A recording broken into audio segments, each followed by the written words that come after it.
खुशी का पंचनामा, लेखक प्रवीण झा द्वारा लिखी गई एक शानदार किताब। यूरोप का एक छोटा सा देश नॉर्वे, जहाँ की संख्या केवल 50 लाख है, विश्व के सबसे अधिक स्वस्थ और प्रसन्न लोगों का देश है। लेखक के मन में विचार आया कि आखिर यहाँ पर ऐसा क्या है कि यहाँ के लोग हमेशा खुश रहते हैं, यहाँ कोई सड़क दुर्घटना नहीं होती, यहाँ के लोग बहुत अधिक संपन्न हैं। उसने वहाँ रहकर वहाँ के लोगों पर अध्ययन किया और निष्कर्ष निकाला, जो निष्कर्ष मैं यहाँ पर आपको संक्षिप्त में बताता हूँ। लेखक का ऐसा मानना है कि उन सब निष्कर्षों को भारत में भी अत्यधिक जरूरत है। नॉर्वे एक बच्चा प्रधान देश है। बच्चों का बहुत महत्व है। देश के बच्चे और वृद्ध देश की जिम्मेदारी है। इलाज और शिक्षा पूर्णतः मुफ्त है। किसी को भी पैसे अत्यधिक जोड़ने की आवश्यकता ही नहीं है। बच्चे का साला में प्रथम आना या आखिरी आना उनको बिल्कुल भी गर्व की बात नहीं है। सामान्य बने रहना ही उनका लक्ष्य है। 5 दिन के कार्य दिवस के पश्चात शुक्रवार शाम को पेट्रोल की कीमत दुगनी हो जाती है, जिससे ज़्यादातर लोग घर पर ही आराम करना पसंद करते हैं।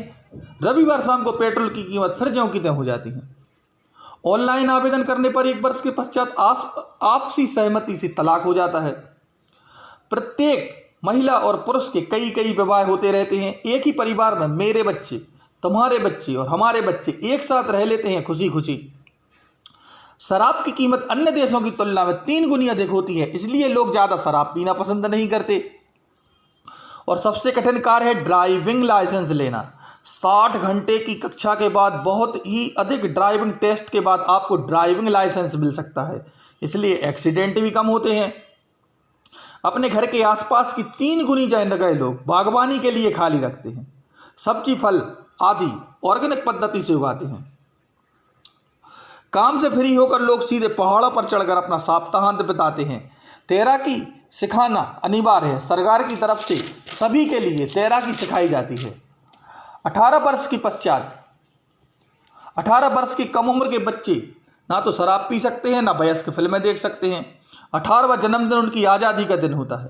अब वे शराब पी सकते हैं, यौन संबंध बना सकते हैं, पर इस दिन उन्हें अपने माता पिता का घर छोड़ करके अपने खर्च स्वयं वहन करने के लिए घर से बाहर जाना पड़ता है।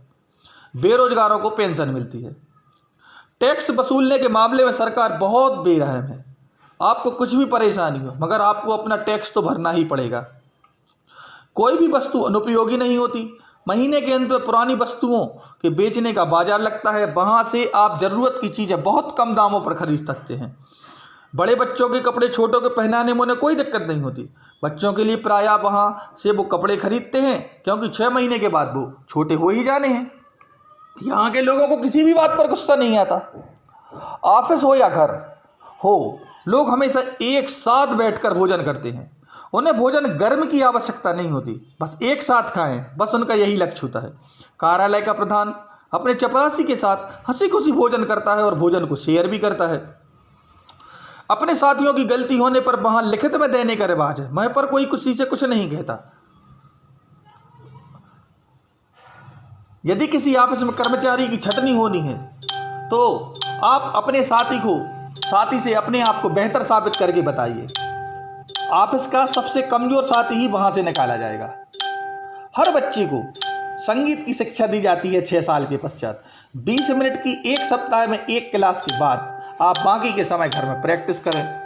उपरोक्त बातों से ये निष्कर्ष निकलता है कि वहाँ का देश इतने रूलों को मानने से विश्व का सबसे खुशहाल देश है।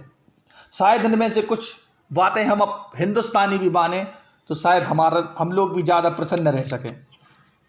धन्यवाद।